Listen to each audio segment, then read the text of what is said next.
Very good morning to all of you. Welcome you all in class 12th economics. So in the previous class we have do some numerical questions related to the national income. So in today's class also we will do some numerical questions related to the national income. Okay, so let's start.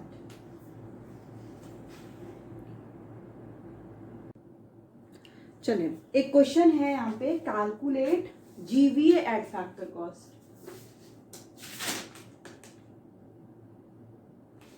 Yes, calculate GVA at factor cost. GVA क्या होता है? Gross value added at factor cost. इसमें दिया है आपका units of output sold.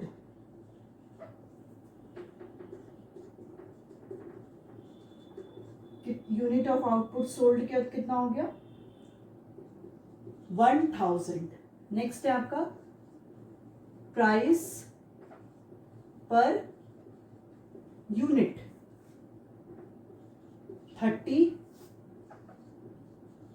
Depreciation हो गया 1000. Intermediate cost है आपका 12,000. Closing stock is 3,000. Opening stock 2,000. Excise duty is 2,500. Sales tax is 3,500. इसमें आपको क्या कैलकुलेट करना है? इसमें आपको कैलकुलेट करना है जीवीए एट फैक्टर कॉस्ट, मतलब gross value added at factor cost. ये आपको सिंपल सा पता है कि ये कौन सा मेथड है. जीवीए देख के मेथड आपको समझ में आ गया होगा कि हम इसमें कौन से मेथड से करने जा रहे हैं. हम इसमें क्या है, हम इसमें किस मेथड से करने जा रहे हैं? वैल्यू एडेड मेथड से. तो GVA at factor cost, GVA at factor cost by value added method. आपके पास 30 सेकेंड है, ट्राई करिए, उसके बाद हम बताते हैं आपको. आप इसको ट्राई करिए एक बार. सारे आइटम्स आपके पास दिए हुए हैं. यूनिट ऑफ आउटपुट दिया हुआ, यूनिट ऑफ आउटपुट सोल्ड दिया है, प्राइस पर यूनिट दिया है, डेप्रिसिएशन दिया है, intermediate cost, closing stock, opening stock, excise duty, sales tax दिया है. एक बार कैलकुलेट करिए, नहीं तो बताया जाएगा आपको. ठीक है, चलिए स्टार्ट करें. ओके, करते हैं एक बार. ठीक है, इसमें आप देखिए हम लोग क्या निकालते हैं? वैल्यू ऑफ आउटपुट सबसे पहले निकालते हैं. वैल्यू ऑफ आउटपुट का वो क्या होता है? Sales plus change in stock. आपको यहाँ पे सेल्स कहीं दिख रहा है? इस क्वेश्चन में कहीं पे सेल्स दिख रहा है? नहीं दिख रहा है ना. क्या होता है सेल्स को? आप याद करिए, सेल्स को जब क्वेश्चन में नहीं दिया होता है, हम क्या करते हैं? यूनिट ऑफ आउटपुट सोल्ड, हम कितनी आउटपुट की कितनी यूनिट को सोल्ड किए हैं और उनकी प्राइस कितनी थी. अगर कोई भी कमोडिटी का हम देख रहे हैं कि हम कितना सोल्ड किए हैं, मेरे पास कितना हम आउटपुट प्रोड्यूस किए और उसकी कितनी प्राइस थी, तो हम उससे क्या कैलकुलेट कर सकते हैं कि मैंने उतना सेल किया है. तो सबसे पहले हम यहाँ पे क्या कैलकुलेट करेंगे? यहाँ पे हम सेल्स कैलकुलेट करेंगे. सेल्स कैलकुलेट करने का फॉर्मूला क्या है? Units of output sold into price per unit. Right. अब क्या करना है? यूनिट ऑफ आउटपुट सोल्ड कितना दिया है, 1000 दिया है। प्राइस पर यूनिट कितना दिया है, 30 दिया है। तो सेल्स आपका कितना आ गया, 30,000 आ गया। ठीक है, इसको मल्टीप्लाई कर दीजिए। नेक्स्ट आपका क्या होगा स्टेप, नेक्स्ट स्टेप होगा आपका वैल्यू ऑफ आउटपुट कैलकुलेट करना। Value of output means GVO at MP. Value of output sales plus change in stock. Sales plus change in stock. Sales कितना है, 30,000 plus change in stock means closing stock minus opening stock. Closing stock minus opening stock. Closing stock sorry आपका sales कितना दिया है, 30,000 plus closing stock कितना है, 3,000 minus opening stock is 2,000। कितना हो गया आपका, 30,000 प्लस 1,000, 31,000। ठीक है, ये आपका क्या है, GVO at MP. GVO at MP आ गया आपका 31,000। नेक्स्ट आप क्या कैलकुलेट करोगे, जीवीए एट मार्केट प्राइस। इसका formula GVO MP minus intermediate consumption. IC को हम इसमें से माइनस करते हैं। तो GVO MP is 31,000, intermediate cost is 12,000 minus 12,000 कितना हुआ, 19,000। जीवीओ एमपी आपका निकल गया 19,000। नेक्स्ट आपका क्या है, जीवीओ एमपी 19,000 आ गया। नेक्स्ट आपको क्या करना है, जीवी एट फैक्टर कॉस्ट निकालना है। अब जीवी एट फैक्टर कॉस्ट निकालने के लिए एमपी है और हमें फैक्टर कॉस्ट निकालना है माइनस क्या होगा बताइए। फैक्टर कॉस्ट और एमपी में हम क्या करते हैं, एनआईटी करते हैं ना, नेट इनडायरेक्ट टैक्स, उसको माइनस कर दीजिए। करिए एक बार इसके आगे।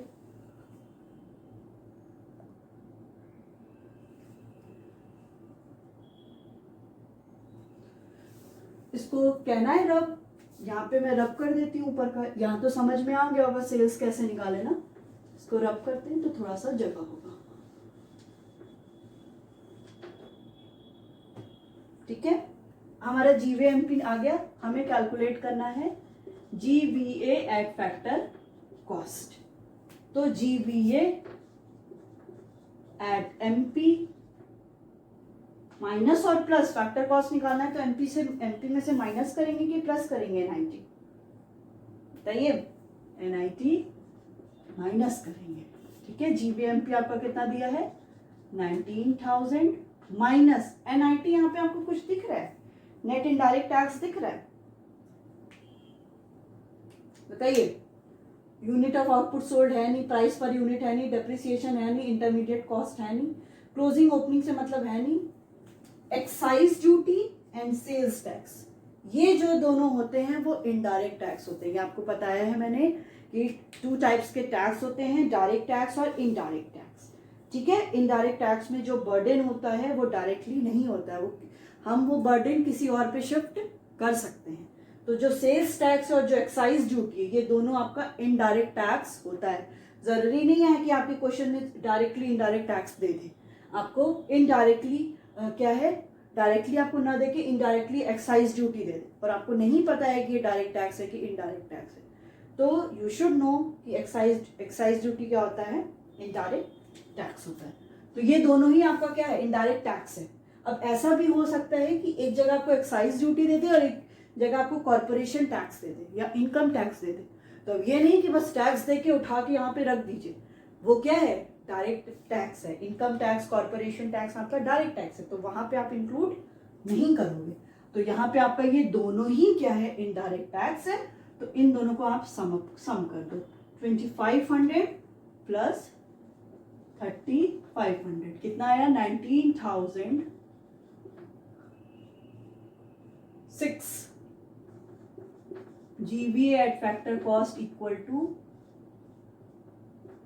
13, GVA at factor cost equal to 13,000 crore. ठीक है, ये हो गया आपका क्वेश्चन। क्या हुआ, समझ में आ गया, सिंपल सा क्वेश्चन था। हमें इसमें क्या करना था, बेसिकली दिया था आपको सबसे पहले सेल्स दिया नहीं हुआ है, सेल्स को कैलकुलेट करना है। सेल्स के बाद जो भी उसके स्टेप से करते जाएंगे। फिर दो चीज इसमें इंपॉर्टेंट है कि सेल्स नहीं दिया है वो आप सेल्स कैलकुलेट करोगे, और फिर इसमें identification of indirect tax. Indirect tax को कैसे आइडेंटिफाई करना है ये आपको पता होना चाहिए। तो जो जितने भी इनडायरेक्ट टैक्स दिए होंगे, 3-4 इनडायरेक्ट टैक्स होंगे, उनको सम अप करेंगे तो आपका एनआईटी निकल जाएगा। तो 19,000 माइनस 2,500 प्लस 3,500 6,000, तो जीवीएट फैक्टर कॉस्ट ₹13,000 करोड़। ये आपका क्या है, आंसर आ गया।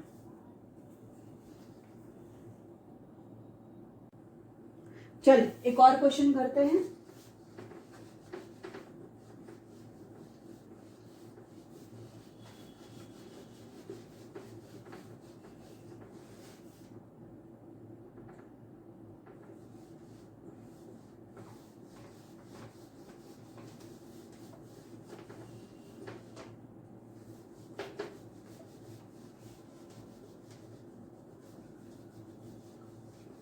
ओके, क्या कह रहा है, कैलकुलेट जीएनपी एट एमपी।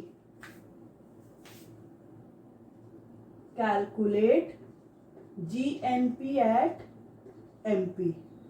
ठीक है, क्वेश्चन में आपके जो आइटम्स गिवन है वो क्या है, सीओई, ये किसमें, रुपीज इन करोड़ में है। सीओई आपको पता है क्या होता है, कॉम्पनसेशन ऑफ एम्प्लॉइज। ठीक है, वो कितना दिया है, 2,000। नेक्स्ट कह रहा है interest, interest is 500, rent 700, profit है आपका 800, employers contribution to social security scheme, SSC लिख दिया, सोशल सिक्योरिटी स्कीम एस, तो 200, डिविडेंड्स दिया है 300, consumption of fix capital is 100, NIT net indirect taxes 250, net exports है आपका 70, net factor income to abroad है आपका 150, एंड मिक्स्ड इनकम दिया है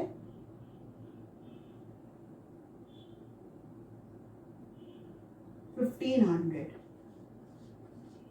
ठीक है, ये दिया आपका 1,500। यहां पे आपको क्या कैलकुलेट करना है, GNP eight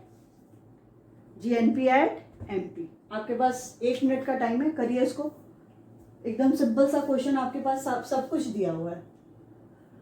GNP at MP आपको कैलकुलेट करना है, करिए कैलकुलेट एक बार।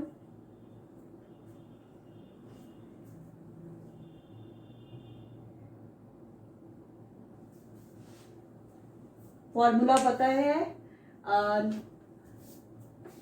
जीएनपी। अब सबसे पहले ये देखिए कि आइटम्स जो दिए हैं वो किससे रिलेटेड है, मतलब आपको इसमें क्या किसके थ्रू कैलकुलेट करना है, कॉम्पनसेशन ऑफ एम्प्लॉय, सारे आइटम्स आपको इनकम मेथड से लग रहे हैं, जीएनपी बाई इनकम मेथड। ठीक है, चलिए करें। और आपको ये पता है कि जब हम लोग कैलकुलेट करते हैं बाय द इनकम मेथड, तो क्या कैलकुलेट करते हैं, क्या आता है सबसे पहले, एनडीपी एट फैक्टर कॉस्ट आता है, हाँ यही आता है। ठीक है, तो अगर हम लोग जब कैलकुलेट करते हैं एक्सपेंडिचर मेथड से, तो we calculate the GDP at MP अगर इनकम मेथड से करते हैं तो क्या कैलकुलेट करते हैं, GNP at sorry NDP at factor cost calculate करते हैं, इनकम मेथड से NDP at factor cost calculate करते हैं। इस क्वेश्चन में आपको क्या करना है, जीएनपी एट एमपी कैलकुलेट करना है। ठीक है, तो सबसे पहले हम लोग लिखते हैं NDP at factor cost is equal to क्या होता है, compensation of employee, operating surplus, OS operating surplus, और मिक्स्ड इनकम। अब क्वेश्चन में देखिए आपके पास क्या क्या आइटम्स गिवन है। ठीक है, देखिए आपके पास दिया है compensation of employees, right, COE किसको बोलते हैं, कॉम्पनसेशन ऑफ एम्प्लॉइज बोलते हैं। और आपके पास क्या दिया हुआ है, employers contribution to social security scheme, कि एम्प्लॉयर का कंट्रीब्यूशन किस में हो रहा है, सोशल सिक्योरिटी स्कीम में हो रहा है। अब आप क्या करेंगे, बहुत सिंपल सा करेंगे कि सीओई को भी ले लेंगे और employers contribution to social security schemes को भी ले लेंगे। आप दोनों को लेके क्वेश्चन कर लेंगे, बट नहीं, क्योंकि आपको पता है कि employers contribution to social security scheme is a part of the compensation of employee. तो ये जो 200 है वो ऑलरेडी इस सीओई में इंक्लूडेड है। अगर आप इसको 2 बार कर दोगे तो क्या हो जाएगा, ये it is the problem of the double counting, जो नेशनल इनकम में हमेशा होता है कि हम एक वैल्यू को 2 बार काउंट कर लेते हैं। ठीक है, तो हमको ये नहीं करना है, इसको हमें ये ऑलरेडी इंक्लूडेड। अगर ये क्वेश्चन में कॉम्पनसेशन ऑफ एम्प्लॉय नहीं दिया है, एम्प्लॉयर कंट्रीब्यूशन दिया है, वेजेस इन काइंड दिया है, ये सब दिया है, या वेजेस इन कैश दिया है, तब आप उन तीनों आइटम्स को क्या करोगे, सम अप करोगे and then you get the value of compensation of employee. But already आपके पास कॉम्पनसेशन ऑफ एम्प्लॉय दिया है, तो आपको ये चाहे जितनी भी वैल्यू दी हो, आपको उससे मतलब नहीं है। सेम उसी के साथ होता है आपका ऑपरेटिंग सरप्लस के साथ। ऑपरेटिंग सरप्लस में अगर आपके पास एक सीधे दे दिया हो ऑपरेटिंग सरप्लस इक्वल टू 5000, ये एग्जाम्पल है, ऑपरेटिंग सरप्लस 5000 दे दिया और आपके साथ उसी क्वेश्चन में इंटरेस्ट भी दिया हो, रेंट भी दिया हो, प्रॉफिट भी दिया हो, तो आपको इन सारे से कोई मतलब नहीं है। आप सीधे क्या है, यही 5000 इस क्वेश्चन में ले लोगे और कोई मतलब नहीं है। चाहे जितने भी पार्ट दे दिए हो, कॉर्पोरेशन टैक्स दे दिया हो, कोई टैक्स कुछ भी दे दिया हो, तो आपको इन सारे से कोई मतलब नहीं है। बस आपको इससे मतलब है, आप सीधे ये वैल्यू रख दोगे। ठीक है, मिक्स्ड इनकम का तो आपको पता ही कोई पार्ट होता नहीं है, तो वो mixed income as it is देंगे। अगर क्वेश्चन में नहीं लिया है तो उसको हम लोग 0 अज्यूम कर लेंगे, राइट, खत्म बात। अब हम क्या करते हैं, कॉम्पनसेशन ऑफ एम्प्लॉय कितना दिया है, 2000। अब इस क्वेश्चन में आपको ऑपरेटिंग सरप्लस दिख रहा है, दिख रहा है, नहीं दिख रहा है। अब ऑपरेटिंग सरप्लस के पार्ट क्या क्या होते हैं, rent, royalty, interest plus profit, right, then mixed income. अब आपको पता है प्रॉफिट के भी पार्ट होते हैं, प्रॉफिट के भी पार्ट होते हैं, अनडिस्ट्रीब्यूटेड हो गया और आपका क्या हो गया, डिविडेंड हो गया। तो ये सारे क्या है, प्रॉफिट के पार्ट हैं। अगर क्वेश्चन में आपके पास प्रॉफिट दिया है और इसके सब पार्ट्स भी दिए हैं, उसके सब पार्ट्स भी दिए हुए हैं, तो आपको बस प्रॉफिट से मतलब, उसके सब पार्ट्स में कोई मतलब नहीं है। जैसा आप इस क्वेश्चन में देख सकते हो, इस क्वेश्चन में ऑलरेडी आपके पास प्रॉफिट्स दिया है 800 करोड़, स्टिल इसमें डिविडेंड्स दिया है। अब आप क्या करोगे, बहुत खुशी खुशी मेरे बहुत सिंपल क्वेश्चन है, उठा के डिविडेंड भी रख लोगे, बट नहीं, जब ऑलरेडी प्रॉफिट दिया है तो डिविडेंड प्रॉफिट का ही पार्ट है, तो आपको इससे कोई मतलब नहीं है, क्योंकि ये डिविडेंड क्या है, ऑलरेडी इसमें इंक्लूडेड है।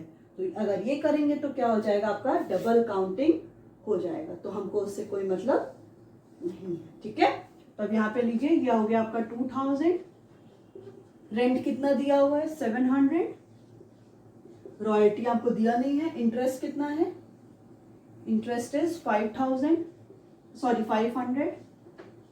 प्रॉफिट कितना है 800, मिक्स्ड इनकम इज 1500। ठीक है, ये क्या है आपका 2000, ये कितना हो गया 8 7 + 5 12, 12 + 8 2000 प्लस 1500।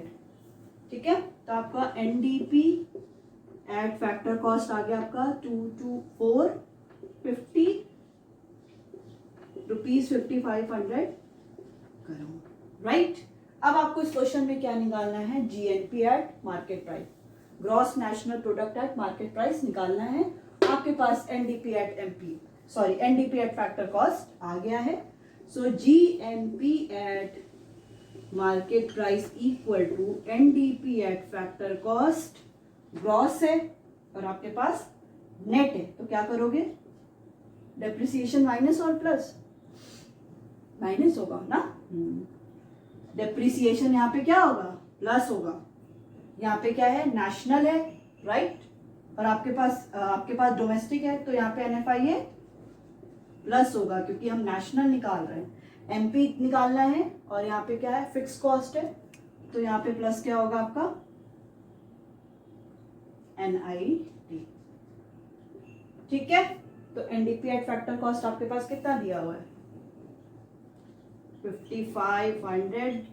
डेप्रिसिएशन कितना दिया है, consumption of the fix capital को हम डेप्रिसिएशन भी बोलते हैं, प्लस एनएफआईए कितना दिया, देखिए एनएफआईए यहाँ पे दिया है, net factor income to abroad is given, तो ये आपका क्या हो जाएगा,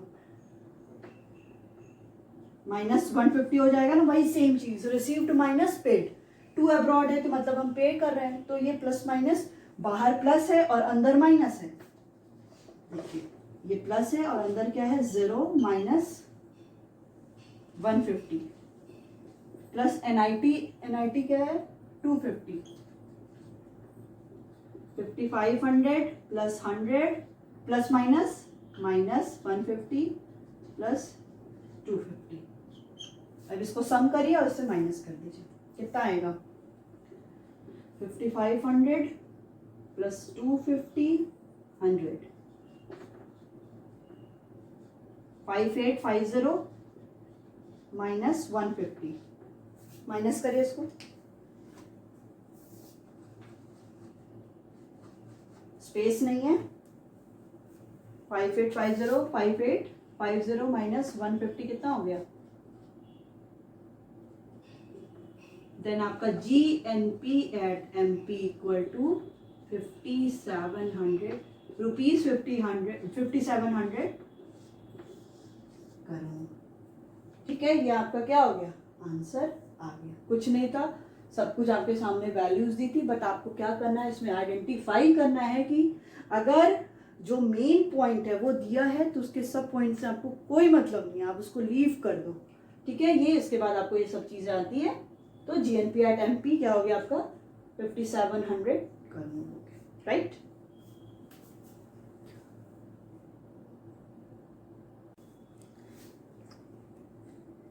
चलिए एक और क्वेश्चन, जितना क्वेश्चन प्रैक्टिस करेंगे उतना इजीली आपको क्या है, ये समझ में आए, क्योंकि नेशनल इनकम का एक क्वेश्चन 6 मार्क्स का आपके बोर्ड एग्जाम में आना ही आना है। सही कर दिए 6 मार्क्स, नहीं सही किए तो पूरा 0। तो इट्स बेटर कि जितने प्रैक्टिस करेंगे उतना आपको क्लियर होगा और 6 मार्क्स मिलेगा। ठीक है,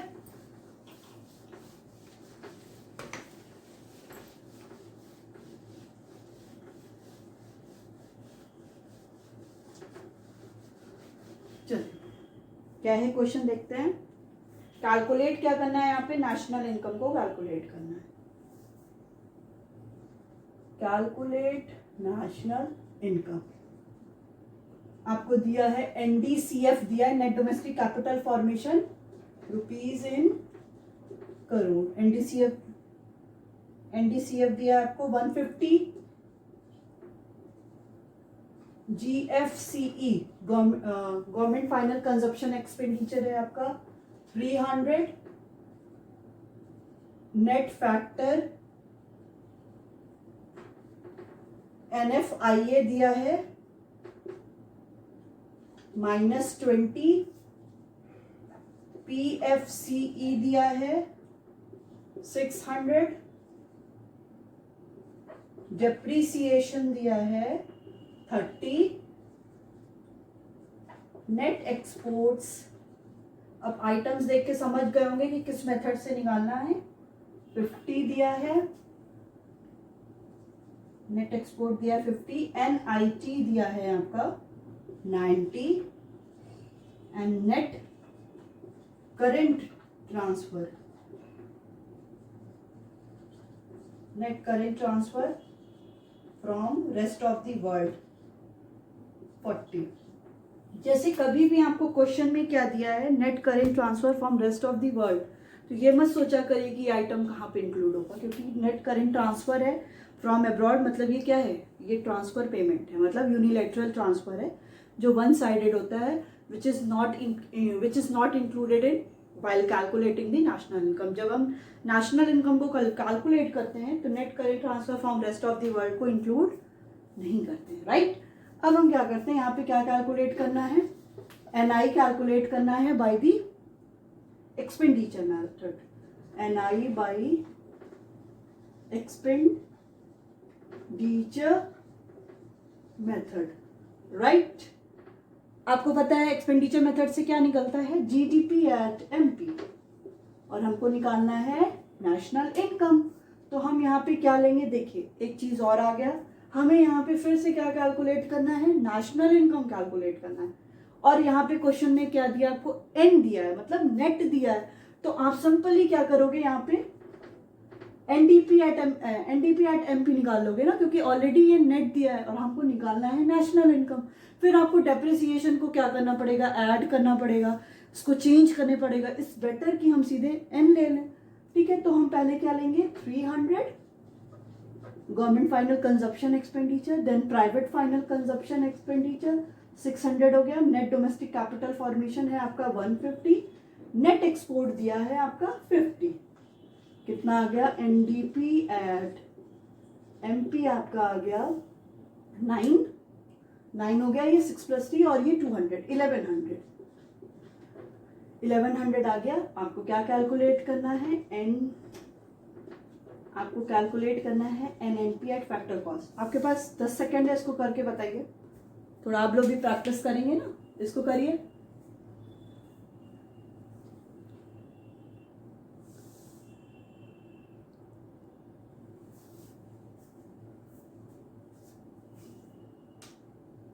इसको करिए, ये हो गया आधा क्वेश्चन तो मैंने कर ही दिया।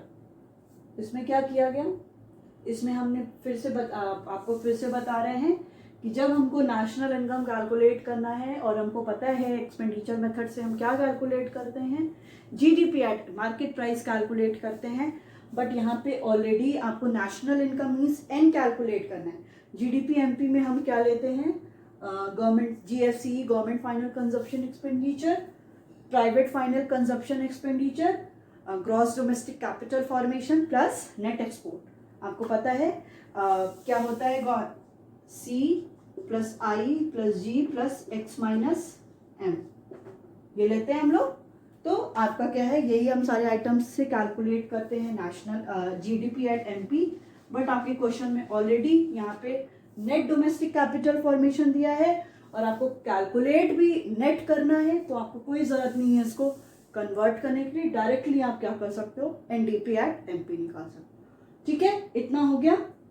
अब इसके बाद हमको क्या कैलकुलेट करना है, NNP eight factor cost calculate करना है।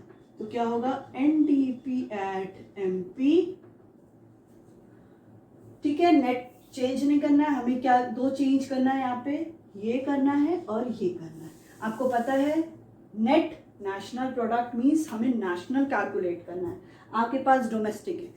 पता है नेशनल जब कैलकुलेट करना होता है तो हम इसमें क्या लेते हैं, रिसीव्ड भी लेते हैं, कि जो भी इनकम हमें बाहर से रिसीव हो रही है और जो भी इनकम हम बाहर पे कर रहे हैं। बाहर पे करने का मतलब क्या हो गया, कि फॉरेन में जो भी फॉरेन कंट्रीज में जो इंडिया के हैं वो जो काम कर रहे हैं बाहर, और बाहर के जो हमारी कंट्री में काम कर रहे हैं, तो इनको हम क्या बोलते हैं, नेशनल।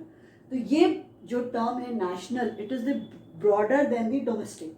ये क्या है, ब्रॉडर टर्म है और ये नैरोअर टर्म है, क्योंकि डोमेस्टिक मीन्स हम विद इन द इंडिया की बात कर रहे हैं, बस हम इंडिया की ही बात कर रहे हैं। नेशनल में हम क्या बात करें, कि जो हमारे लोग बाहर काम कर रहे हैं, मतलब आउटसाइड दी कंट्री, और हमारी कंट्री के लोग काम कर रहे हैं और बाहर की कंट्री के हमारी कंट्री में काम कर रहे हैं।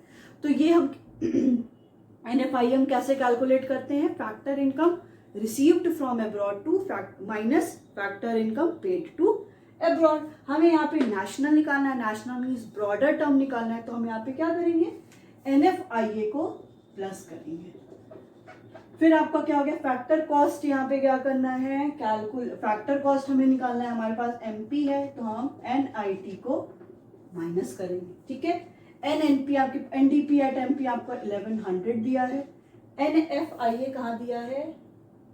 हाँ यहाँ दिया है, ये क्या है आपका? -20 है। NIT क्या है? नेट इनडायरेक्ट टैक्स -90, तो क्या हो गया? 1100 प्लस माइनस -20 -90, 1100 माइनस 110,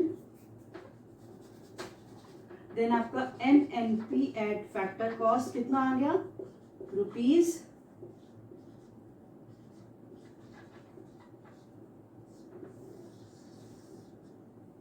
आंसर लिखने के बाद रुपीज लिखना और इसकी यूनिट करोड़ लिखना मत भूलिएगा, और एक बॉक्स बना के बता देंगे तो ऐसे समझ में आएगा। अब ये क्वेश्चन किया आपको पूरा 6 मार्क्स मिल गया, कहीं भी एक जगह भी ये डिडक्ट नहीं होगा, ठीक है। तो अगर ऐसे प्रॉपर क्वेश्चन करेंगे, जितना प्रैक्टिस करेंगे उतना ज़्यादा आपको क्वेश्चंस समझ में आएगा। जितना ज़्यादा प्रैक्टिस करेंगे उतना ज़्यादा चीज़ें क्लियर होती चली जाएंगी।